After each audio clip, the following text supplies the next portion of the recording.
siz jannatga tushasiz. Faqatgina astoydil bu narsani xohlashingiz kerak. Jannatda inshaalloh payg'ambarimiz sollallohu alayhi va sallamning qo'shnisi bo'lasiz. Allohdan so'rashingiz kerak. Har bir dasturxon ustidan turib ketar ekansiz, Allohimdan so'rang. Ya Allohim, menga bergan ne'matlaringni rizqlantirganing uchun shukrlarimiz bo'lsin. Chunki Allohim shukr qilgan bandalarini juda ham yaxshi ko'radi.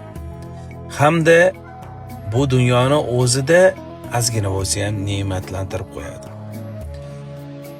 Siz farzandingiz bormi? Uyingiz bormi? O'zingiz xohlagan orzuyingizdagi orzu-havasingiz bormi?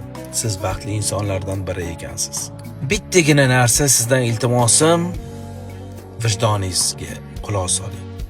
Atrofingizdagi yon-beringizga qarang. Agarda muhtojlar bo'lsa, qo'lingizdan kelgancha yordam qiling. Qo'lidan kelsa yordam berish kerak.